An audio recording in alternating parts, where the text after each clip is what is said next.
Čau, vítám vás u tohle z toho hodně rychlého a specifického videa. V dnešním videu bych se s váma chtěl podívat na to, proč už filmy s mluvícími psy, kočkami anebo zvířatama celkově už nejsou populární.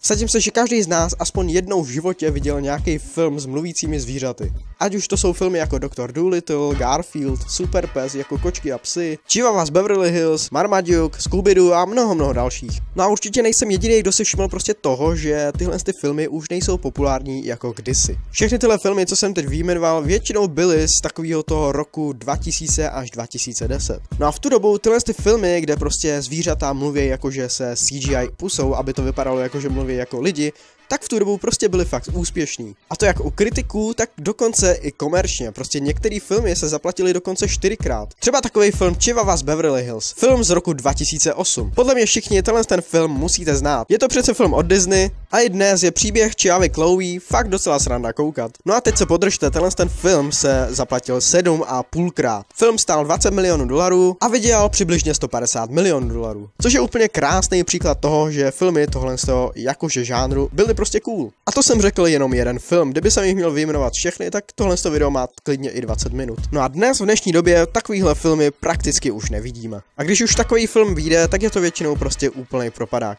Odpověď je docela jednoduchá, prostě mluvící psy a kočky už nedělají takový ten wow efekt, který dělali před 15 lety. V tu dobu nebylo moc běžný, že jste prostě zapli televizi a tam prostě byly zvířata, co hýbou pusou, jo. A mluví jako člověk.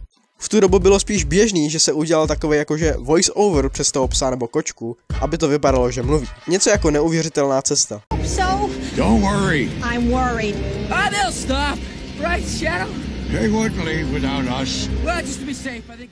Vlastně úplně první film, kde se objevily tyhle zvířata, co mluví pusou, jakože fakt jako lidi, jakože si CGI pusou, tak byl film Galantní prasátko Babe z roku 1995, což už je 30 let, takže takovou dobu už tady máme prostě mluvící zvířata. Ten film podle mě musíte znát, dostal 6 nominací na Oscara a zaplatil se víc než 9krát, což je úplně crazy.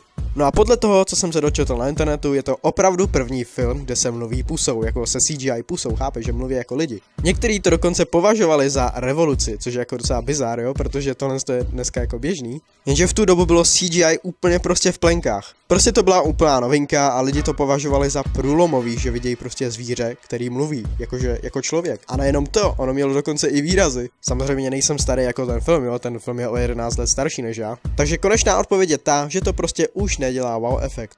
Ovšem v roce 2023 tady byla jedna naděje, a to s filmem Stray, nebo Vocase na tripu, jestli chcete. Ten film byl na jednu stranu fakt hodně originální, protože kombinoval mluvící psy a trošku dospělejší publikum. Andre, Rolfe? Já snad prdel svý matce! No dobře, trošku víc dospělejší publikum. No a jak tušíte, tak i přes tu originalitu, tak ten film taky vlastně nebyl ani úspěšný. Vlastně to byl dokonce propadák, a to jak kriticky, tak vlastně i komerčně. No což je prostě škoda. Do komentářů mi můžete napsat váš oblíbený film, kde mluví nějaký zvířata, třeba ho budu znát, třeba ne, třeba to bude můj oblíbený, co vy víte. A taky mi můžete napsat, co si vlastně o tomhle všem myslíte vy.